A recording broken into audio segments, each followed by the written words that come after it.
गया था। उसके बाद अब ये दूसरी बार ये ऐसा मौका है जब यहाँ पर इस तरीके से जो अभ्यास है वो यहाँ पर किया जा रहा है। टच डाउन की जो प्रक्रिया है वो आप यहाँ पर देख पा रहे होंगे। और मैं आपको बताऊं, यहाँ पर जो भारी संख्या में जो लोग हैं, जो यहाँ के लोग हैं, वो यहाँ पर खड़े हैं ये नज़ारा देखने के लिए, ये जो शक्ति प्रदर्शन है उसको देखने के लिए, क्योंकि ये बहुत ज़रूरी है। ये एक मैसेज देता है पाकिस्तान से लेके हमारे जो दुश्मन देश है उन सभी को ये मैसेज देता है कि हमारा जो देश है वो कितना ज़्यादा तैयार है। और आप कल्पना कर सकती हैं कि जब हमारे देश के जब एक्सप्रेस वे जो है वो रनवे में जब तब्दील हो जाए तो आप समझ सकती हैं कि हिंदुस्तान जो है, खासतौर पे यूपी, कितना तरक्की कर रहा है। क्योंकि ये तरक्की ही है कि आपका जो एक्सप्रेस वे है वो रनवे में तब्दील हो जा रहा है। और उसके बाद यहाँ पर जो हमारे देश की जो आन बान शान है, जो फाइटर प्लेन है, वो यहाँ रनवे पर उतर रहे हैं। मैं आपको एक बार तस्वीरें यहाँ पर दिखाऊं कि किस तरीके से यहाँ पर तस्वीरें हैं। ये मैं अपने कैमरामैन को बोलूंगी कि यहीं से एक बार जूम करके दिखाएं। ये देखिए, ये आपको यहाँ पे फाइटर प्लेन जो है वो मेरे पीछे आपको यहाँ पर नजर आ रहे होंगे। सुखोई से लेकर, जगुआर से लेकर यहाँ पे जो फाइटर प्लेन है वो यहाँ पर अपना शक्ति प्रदर्शन जो है वो यहाँ पर कर रहे हैं। और जिस तरीके से ऑपरेशन सिंदूर को अंजाम दिया गया था उसके बाद जो है ये पहला शक्ति प्रदर्शन है। हालांकि उत्तर प्रदेश में ये दूसरी बार किया जा रहा है इस तरीके से अभ्यास, लेकिन पहलगाम हमले के बाद ये पहला शक्ति प्रदर्शन है जो यहाँ पर एक्सप्रेस वे पे जो यहाँ पर किया जा रहा है। और पूरा जो रनवे है उसको, जो पूरा एक्सप्रेस वे है वो रनवे में तब्दील हो चुका है। और मैं आपको यहाँ पे दिखाऊं, ये जो रनवे है ये 2021 में बनकर तैयार हुआ था।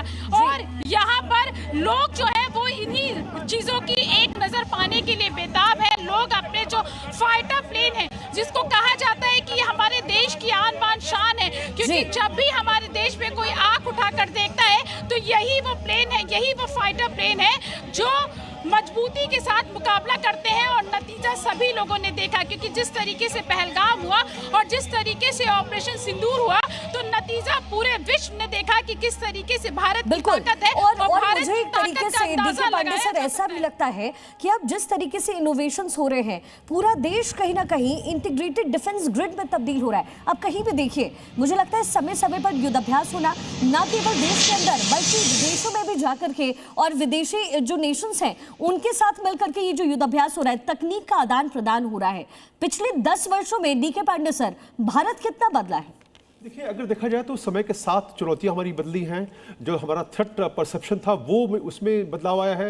जहां पर हम पाकिस्तान के खिलाफ अपनी तैयारी करते थे, उसके बाद चाइना भी हमें एक थ्रेट के रूप में दिखाई पड़ रहा है। साथ में बांग्लादेश और मालदीव जैसे छोटे देश भी जो हैं वो धीरे धीरे सामरिक रूप से महत्वपूर्ण होते जा रहे हैं। ऐसी दशा में और ये भी कहा जा रहा है कि आंतरिक जो है चुनौती भी मिल सकती है। तो 2.5 फ्रंट की जगह अब 3.5 फ्रंट की बात की जा रही है। तो ऐसे मौके में ज़रूरी है कि भारत इतना विशाल देश है कि इसके वायु क्षेत्र को किस प्रकार से जो है कोई चुनौती मिलती है उसका सामना करें। तो हम चारों बहुमुखी विकास की आवश्यकता है। जरूरत होती है कि जब हमारे फाइटर्स दुश्मन के खेमे में जाते हैं, उन पर अटैक करते हैं, लौट के आते हैं, तो वो अगर किसी प्रकार की मुश्किलात का सामना करते हैं तो उनका कैसे उसको हल किया जाए, ये जो इमरजेंसी लैंडिंग फैसिलिटी है उसका एक टूल है। अब महत्वपूर्ण बात यह है कि जो फाइटर और ट्रांसपोर्ट दोनों जहां लैंड करते हैं, दोनों के जो लैंडिंग की आवश्यकताएं हैं वो डिफरेंट होती हैं। जो स्ट्रिप आप देख रहे हैं, देखिए इसमें मिडिल मार्कर नहीं है इसके अंदर। तो पहला स्ट्रेच देखा जाता है नेशनल हाईवे का जिसमें कि मिडिल मार्किंग नहीं हो, ताकि जो है आराम से बिना किसी रुकावट के जहाज लैंड कर सकें। और फाइटर जहाज के लिए जो रिक्वायरमेंट होती है 50 टन का इंपैक्ट होता है इस रनवे पर, जबकि ट्रांसपोर्ट एयरक्राफ्ट जिसमें कि लोड भी होता है उसमें 70 टन का लोड होता है। तो आपका रनवे जो बनता है, जो 3.5 किलोमीटर का स्ट्रेच जो है, वो ऐसा बनाया गया है कि इस लोड को आराम से कर ले। तीसरी महत्वपूर्ण बात कि जो चारों तरफ जो है इसके 100 मीटर के दायरे में कोई भी हाई ऑब्स्ट्रक्शन नहीं होना चाहिए, हाई टेंशन वायर नहीं होने चाहिए। साथ में जो सिविल एडमिनिस्ट्रेशन है उसके लिए भी चुनौतियां कम नहीं होती, क्योंकि जो ट्रैफिक इसमें चलना है, क्योंकि ये ड्यूअल यूज रनवे जो स्टेप है, क्योंकि इसमें जब लड़ाई नहीं होगी, जब ये ऐसे एक्टिवेट नहीं होगा ऑपरेशंस के लिए, उस समय सिविल ट्रैफिक रहेगा। तो अभी वर्तमान में लगभग एक सप्ताह के लिए पूरा ट्रैफिक को डाइवर्ट किया गया, तो एक मशीनरी भी चाहिए सिविल एडमिनिस्ट्रेशन की, जो कि को देख सके कि जो आम ट्रैफिक है वो ज़्यादा प्रभावित ना हो। तो इन सब के लिए चुनौतियां हैं, और ये प्रयास जो प्रैक्टिसेस की जा रही है, एक्सरसाइज की जा रही है, उसका उद्देश्य यही है कि हम सिविल एडमिशन और डिफेंस दोनों को मिलाकर एक अच्छा वो रास्ता निकाल सकें जिसमें कि दोनों को जो ऑब्जेक्टिव है उसके पूरे हों। और मुझे लगता है सर, अब हमारे देश से लोगों को सीखने की जरूरत भी है, क्योंकि जैसा कि मैंने पहले भी कहा कि बार बार इस तरीके के प्रयोग हो रहे हैं, बार बार इस तरीके के युद्धाभ्यास हो रहे हैं। ओपी तिवारी सर, एयरफोर्स की कैपेबिलिटी में कितना इजाफा हुआ है, क्योंकि जैसे तेजस और राफेल है, उनके शामिल होने से ग्राउंड रियलिटी में क्या बदलाव आपने देखा है? एक चीज बताना चाहूंगा कि एयरफोर्स हमेशा अगले 20 साल की सोचता रहता है। 20 साल का प्रोजेक्शन करता था कि हमें किसको कैसे टारगेट करना है, किसको लड़ाई लड़नी है। ये प्रोजेक्शन बहुत पहले से कर रही थी एयरफोर्स। इस कैपेबिलिटी के लिए प्रोजेक्शन बहुत ज़्यादा था, लेकिन 2016-17 में जो रोड बन रहा था तो उसमें डायरेक्शन दिया गया कि आप ये रन बनाइए। इसमें एक महत्वपूर्ण रोल मैं एयर वाइस मार्शल इस्सर का करना चाहूँगा, जो उस समय SOA इलाहाबाद थे।